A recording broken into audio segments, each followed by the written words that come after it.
इस मंच पर विराजमान इस देश के यशस्वी प्रधानमंत्री माननीय नरेंद्र मोदी जी, ವೇದಿಕೆ ಮೇಲೆ ಆಸೀನರಾಗಿರ್ತಕ್ಕಂಥ ಮಾಜಿ ಮುಖ್ಯಮಂತ್ರಿಗಳು, ರೈತ ನಾಯಕರಾಗಿರ್ತಕ್ಕಂಥ ಸನ್ಮಾನ್ಯ ಶ್ರೀ BS ಯಡಿಯೂರಪ್ಪನವರೇ, ಬಸವರಾಜ ಬೊಮ್ಮಾಯಿಜಿರವರೇ, ಪ್ರಹ್ಲಾದ್ ಜೋಶಿರವರೇ, ಗುಲ್ಬರ್ಗಾ ಲೋಕಸಭಾ ಕ್ಷೇತ್ರದ ಜನಪ್ರಿಯ ಸಂಸದರು ಬಿಜೆಪಿ ಅಭ್ಯರ್ಥಿ ಆಗಿರ್ತಕ್ಕಂಥ ಉಮೇಶ್ ಜಾಧವ್ ಅವರೇ, ಬೀದರ್ ಲೋಕಸಭಾ ಕ್ಷೇತ್ರದ ಜನಪ್ರಿಯ ಸಂಸದರು ಸಚಿವರು ಬಿಜೆಪಿ ಅಭ್ಯರ್ಥಿಗಳಾಗಿರ್ತಕ್ಕಂಥ ಭಗವಂತ ಖೂಬಾರ್ ಅವರೇ, ವೇದಿಕೆ ಮೇಲೆ ಆಸೀನರಾಗಿರ್ತಕ್ಕಂಥ ಎಲ್ಲ ಗಣ್ಯಮಾನರೇ, ವೇದಿಕೆ ಮುಂಭಾಗದಲ್ಲಿ ಆಸೀನರಾಗಿರ್ತಕ್ಕಂಥ ಪಕ್ಷದ ಎಲ್ಲ ಶ್ರದ್ಧೆಯ ಕಾರ್ಯಕರ್ತ ಬಂಧುಗಳೇ, ತಂದೆ ತಾಯಂದರೇ, ಆತ್ಮೀಯ ಕಾರ್ಯಕರ್ತ ಬಂಧುಗಳೇ, ಪತ್ರಿಕಾ ಹಾಗೂ ಮಾಧ್ಯಮದ ಸ್ನೇಹಿತರೆ, ಕಾರ್ಯಕರ್ತ ಬಂಧುಗಳೇ, ನಮ್ಮ ಹೆಮ್ಮೆಯ ಪ್ರಧಾನಮಂತ್ರಿ ನರೇಂದ್ರ ಮೋದಿಜಿಯವರು ಯಾವಾಗಲೂ ಕೂಡ ಒಂದು ಮಾತನ್ನು ಹೇಳ್ತಾ ಇರ್ತಾರೆ. ಮೋದಿಜಿಯವರು ಹೇಳ್ತಾರೆ, ನಾನು ಈ ದೇಶದ ಪ್ರಧಾನಮಂತ್ರಿ ಅಲ್ಲ, ಅವರು ಈ ದೇಶದ ಪ್ರಧಾನಮಂತ್ರಿ ಅಲ್ಲ, ಈ ದೇಶದ ಪ್ರಧಾನ ಸೇವಕರು ಅಂತ ಹೇಳಿ ಸನ್ಮಾನ್ಯ ನರೇಂದ್ರ ಮೋದಿಜಿಯವರು ಯಾವಾಗಲೂ ಕೂಡ ಹೇಳ್ತಾ ಇರ್ತಾರೆ. ಅವರು ಕೊಟ್ಟಿರ್ತಕ್ಕಂಥ ಕೊಡುಗೆ ಏನು ಈ ದೇಶಕ್ಕೆ? ಮೋದಿಜಿಯವರು ದೇಶಕ್ಕೆ, ರಾಜ್ಯಕ್ಕೆ ಕೊಟ್ಟಿರ್ತಕ್ಕಂಥ ಕೊಡುಗೆ, ಹುಟ್ಟಿರ್ತಕ್ಕಂಥ ಒಂದು ಮಗುವಿನಿಂದ ಹಿಡಿದು ವೃದ್ಧಾಪ್ಯ ವೇತನದಲ್ಲಿ ಇರ್ತಕ್ಕಂಥವ್ರಿಗೂ ಸಹ ಅನೇಕ ಯೋಜನೆಗಳನ್ನ ಸನ್ಮಾನ್ಯ ನರೇಂದ್ರ ಮೋದಿಜಿಯವರು ಕೊಟ್ಟಿದ್ದಾರೆ. ನಮ್ಮ ಪ್ರಧಾನಮಂತ್ರಿ ನರೇಂದ್ರ ಮೋದಿಜಿಯವರು ಯಾವಾಗಲೂ ಕೂಡ ಒಂದು ಮಾತನ್ನ ಹೇಳ್ತಾ ಇರ್ತಾರೆ. ಮೋದಿಯವರ ಪ್ರಕಾರ ಈ ದೇಶದಲ್ಲಿ, ರಾಜ್ಯದಲ್ಲಿ 4 ವರ್ಗದ ಜನರಿದ್ದಾರೆ. 4 ವರ್ಗದ ಜನರು ಯಾರಪ್ಪ ಅಂತ ಹೇಳಿದ್ರೆ, ಮೊದಲನೇದಾಗಿ ಬಡವರು, ಎರಡನೇದಾಗಿ ರೈತರು, ಮೂರನೇದಾಗಿ ಮಹಿಳೆಯರು, ನಾಲ್ಕನೇರ್ತಕ್ಕಂಥದ್ದು ಯುವಕರು. ಈ ದೇಶದ ಆಸ್ತಿ ಬಡವರು, ರೈತರು, ಮಹಿಳೆಯರು ಮತ್ತು ಯುವಕರು. ಇವರಿಗೋಸ್ಕರ ನಾನು ಯೋಜನೆಗಳನ್ನ ಕೊಟ್ಟಿದ್ದೇನೆ, ಮುಡುಪಾಗಿಟ್ಟಿದ್ದೇನೆ ಅನ್ನೋ ಮಾತನ್ನ ಸನ್ಮಾನ್ಯ ನರೇಂದ್ರ ಮೋದಿಜಿಯವರು ಹೇಳ್ತಾ ಇದ್ದಾರೆ. ಮೋದಿಜಿಯವರು ಮತ್ತೊಂದು, ಇವತ್ತು ಇಡೀ ಜಗತ್ತು ಕೋವಿಡ್ನ ಸಂದರ್ಭದಲ್ಲಿ, ಆರ್ಥಿಕ ಸಂಕಷ್ಟದಲ್ಲಿ ಸಿಲುಕಾಕೊಂಡಂತ ಸಂದರ್ಭದಲ್ಲಿ, ಇಡೀ ದೇಶದಲ್ಲಿರ್ತಕ್ಕಂಥ ಇತರ ರಾಷ್ಟ್ರಗಳು ಒಂದು ಆರ್ಥಿಕ ಹಿನ್ನಡೆ ಆದಾಗಲೂ ಸಹ, ಇಡೀ ಜಗತ್ತಿನಲ್ಲಿ ಯಾವುದಾದರೂ ಒಂದು ದೇಶ ಕೋವಿಡ್ ಸಂದರ್ಭದಲ್ಲೂ ಕೂಡ ಆರ್ಥಿಕವಾಗಿ ಬಲಿಷ್ಠಗೊಂಡಿರ್ತಕ್ಕಂಥ ದೇಶ ಈ ಭೂಮಿಯ ಮೇಲೆ ಆದರೂ ಇದ್ರೆ ಅದು ನಮ್ಮ ಹೆಮ್ಮೆಯ ಭಾರತ ಅಂತಕ್ಕಂಥದ್ದು ನಾವು ಯಾರು ಕೂಡ ಮರಿಬಾರದು. ಇದು ನರೇಂದ್ರ ಮೋದಿಜಿಯವರ ನಾಯಕತ್ವದ ಒಂದು ಪರಿಣಾಮ. ಹಾಗಾಗೇನೆ ಇವತ್ತು ಭಾರತ ಆರ್ಥಿಕವಾಗಿ 12ನೇ ಸ್ಥಾನದಲ್ಲಿದ್ದಂತ ಭಾರತ ಇವತ್ತು 5ನೇ ಸ್ಥಾನಕ್ಕೆ ಬಂದಿರತಕ್ಕಂಥದ್ದು ಅನ್ನೋದನ್ನ ಈ ಸಂದರ್ಭದಲ್ಲಿ ಹೇಳೋದಕ್ಕೆ ಇಚ್ಛಪಡ್ತಾನೆ.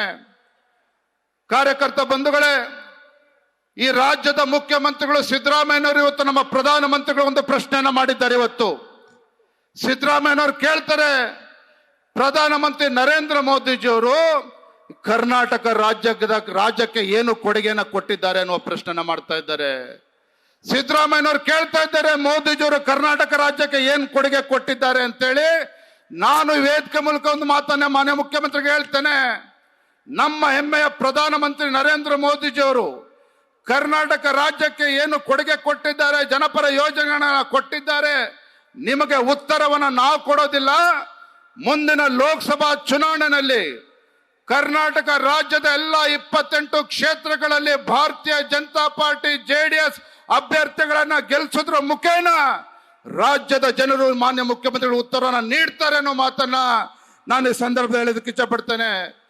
ಕಳೆದ 9 ತಿಂಗಳಲ್ಲಿ ರಾಜ್ಯದಲ್ಲಿ ಕಾಂಗ್ರೆಸ್ ಪಕ್ಷ ಅಧಿಕಾರಕ್ಕೆ ಬಂದ ಮೇಲೆ ಇವತ್ತು ರಾಜ್ಯದಲ್ಲಿ ಬರಗಾಲ, ಒಬ್ಬ ಮುಖ್ಯಮಂತ್ರಿ ರಾಜ್ಯದಲ್ಲಿರ್ತಕ್ಕಂಥ ರೈತರು 800ಕ್ಕೂ ಹೆಚ್ಚು ರೈತರು ಆತ್ಮಹತ್ಯೆ ಮಾಡಿಕೊಂಡಿದ್ರು ಸಹ ಇವತ್ತು ರೈತರ ಸಂಕಷ್ಟಕ್ಕೆ ಪರಿಹಾರವನ್ನು ನೀಡೋದಕ್ಕೆ ಸಾಧ್ಯ ಆಗಿಲ್ಲ. SC STಗೆ ಮೀಸಲಿಟ್ಟಿದ್ದಂತ 25,000 ಕೋಟಿ ಹಣವನ್ನ ಬೇರೆ ಕಡೆಗೆ ವರ್ಗಾವಣೆ ಮಾಡಿರ್ತಕ್ಕಂಥದ್ದು ಇದೆ ಕಾಂಗ್ರೆಸ್ ಸರ್ಕಾರ. ಬಾಬಾ ಸಾಹೇಬ್ ಅಂಬೇಡ್ಕರ್ ಅವ್ರ ಬಗ್ಗೆ ಹೇಳ್ತಾರೆ, ಸಂವಿಧಾನ ಬಗ್ಗೆ ಹೇಳ್ತಾರೆ.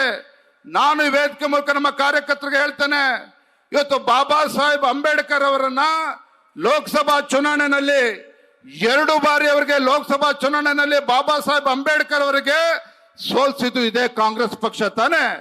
ಇದೇ ಕಾಂಗ್ರೆಸ್ ಪಕ್ಷದವರು ಇದೇ ಬಾಬಾ ಸಾಹೇಬ್ ಅಂಬೇಡ್ಕರ್ ಅವರಿಗೆ ಭಾರತ ರತ್ನವನ್ನ ಕೊಡ್ಲಿಲ್ಲ. ಅವರ ಅಂತ್ಯ ಸಂಸ್ಕಾರಕ್ಕೂ ಕೂಡ ಗೌರವನ ಕೊಡ್ಲಿಲ್ಲ.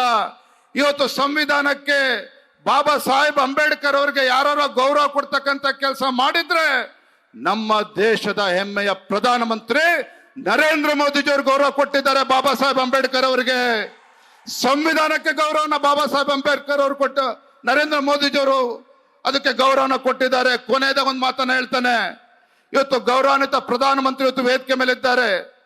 ಕರ್ನಾಟಕಕ್ಕೆ ಅಭಿವೃದ್ಧಿ ನಿಟ್ಟಿನಲ್ಲಿ ಅವರು ಕೈಗೊಂಡಿರ್ತಕ್ಕಂಥ ಎಲ್ಲ ನಿರ್ಧಾರಗಳು, ಅವ್ರು ಮಾಡಿರ್ತಕ್ಕಂಥ ರಾಜ್ಯಕ್ಕೆ ಕೊಟ್ಟಿರ್ತಕ್ಕಂಥ ಅವರ ಕೊಡುಗೆಗಳು, ನಾವೆಲ್ಲರೂ ಕೂಡ ಇವತ್ತು ನಮ್ಮ ಪ್ರಧಾನಮಂತ್ರಿ ನರೇಂದ್ರ ಮೋದಿಜಿಯವರಿಗೆ ಆಭಾರಿಯಾಗಿದ್ದೇವೆ.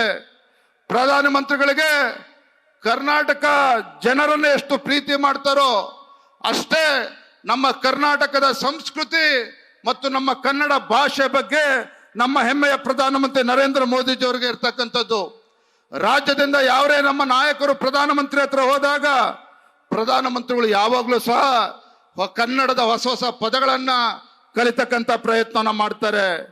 ಗೌರವಾನ್ವಿತ ಪ್ರಧಾನಮಂತ್ರಿಗಳು ರಾಜ್ಯಕ್ಕೆ ಬಂದಾಗಲೆಲ್ಲೂ ಸಹ ಎಲ್ಲಾ ವೇದಿಕೆಗಳಲ್ಲಿ ಕನ್ನಡದ ಮೂಲಕ ಕನ್ನಡ ಭಾಷೆನ ಮಾತನಾಡೋದಕ್ಕೂ ಕೂಡ ಪ್ರಯತ್ನ ಮಾಡ್ತಾರೆ. ಅಷ್ಟೇ ಅಲ್ಲ, ಇವತ್ತು ನಮ್ಮ ಪ್ರಧಾನಮಂತ್ರಿಗಳು ಇವತ್ತು ಕನ್ನಡದ ಭಾಷೆ ಬಗ್ಗೆ ಎಷ್ಟು ಅಭಿಮಾನ ಇದೆ ಅಂತ ಹೇಳಿದ್ರೆ ಇದಕ್ಕಾಗಿ ಇವತ್ತು ಆನ್ಲೈನ್ ನಲ್ಲಿ ಸಾಮಾಜಿಕ ಜಾಲತಾಣದಲ್ಲಿ ನರೇಂದ್ರ ಮೋದಿಜಿಯವರು ನಮೋ ಇನ್ ಕನ್ನಡ ಹೆಸರಿನಲ್ಲಿ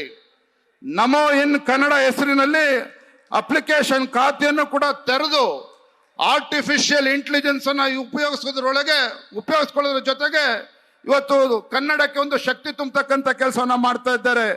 ನಾನು ಈ ವೇದಿಕೆ ಮೂಲಕ ಒಂದು ಮಾತನ್ನ ಹೇಳ್ತೇನೆ, ನಮ್ಮ ಕಾರ್ಯಕರ್ತರು ಏನಿಲ್ಲಿದ್ದೀರಿ, ನಮ್ಮ ಸುತ್ತಮುತ್ತ ಕಾರ್ಯಕರ್ತರು ಕೂಡ ತಿಳಿಸ್ಬೇಕು. ನಾವು ಇವತ್ತಿನಿಂದ ನಮ್ಮ ಮೋದಿಜಿಯವರ ಭಾಷಣವನ್ನ ಕನ್ನಡದಲ್ಲೇ ಕೇಳೋದಕ್ಕೆ ಸಾಧ್ಯ ಇದೆ. ಆನ್ಲೈನ್ ಮೂಲಕ ನಾವು ಕೂಡ ಮೋದಿ ಆನ್ಲೈನ್ ಅಲ್ಲಿ ಸಂಪರ್ಕ ಮಾಡಿ, ನಮೋ ಇಂಡಿಯಾ ಏನು ಅಪ್ಲಿಕೇಶನ್ ಅಲ್ಲಿ ಸಂಪರ್ಕ ಮಾಡಿ ನಮ್ಮ ಅಭಿಪ್ರಾಯವನ್ನ ಕನ್ನಡದಲ್ಲಿ ನೇರವಾಗಿ ನರೇಂದ್ರ ಮೋದಿಜಿ ಪ್ರಧಾನಮಂತ್ರಿಗೆ ಮುಟ್ಟಿಸ್ತಕ್ಕಂಥ ಕೆಲಸ ಮಾಡಬಹುದು ಅನ್ನೋ ಮಾತನ್ನ ತಿಳಿಸ್ತಾ ಇವತ್ತು ತಮ್ಮೆಲ್ಲರೂ ಕೂಡ ಸಂದರ್ಭ ಒಂದೇ ಮಾತನ್ನ ಹೇಳ್ತೇನೆ. ಕಲ್ಯಾಣ ಕರ್ನಾಟಕದ ಅಭ್ಯರ್ಥಿಗಳಾಗಿರ್ತಕ್ಕಂಥ ನಮ್ಮ ಭಗವಂತ ಖೂಬಾ ಅವರು ಇರ್ಬೋದು, ಬೀದರ್ ಗುಲ್ಬರ್ಗಾದ ನಮ್ಮ ಜಾಧವ್ ಅವರು ಇರ್ಬೋದು, ದೊಡ್ಡ ಅಂತರದಲ್ಲಿ ಗೆಲ್ಸೋದ್ರ ಮೂಲಕ ತಾವೆಲ್ಲರೂ ಕೂಡ ಆಶೀರ್ವಾದ ಮಾಡಬೇಕು ಅಂತ ಹೇಳ್ತಾ ನನ್ನ ಮಾತುಗಳಿಗೆ ವಂದಿಸಿ ನನ್ನ ಮಾತನ್ನು ಮುಗಿಸ್ತೇನೆ. ಬಲೋ ಭಾರತ್ ಮಾತಾ ಕಿ, ನರೇಂದ್ರ ಮೋದಿಜಿ ಅವರಿಗೆ ನಮಸ್ಕಾರ. ನ್ಯೂಸ್ ಫಸ್ಟ್ ನಿರ್ಭೀತಿಯಿಂದ ನಿಮ್ಮ ಪರವಾಗಿ.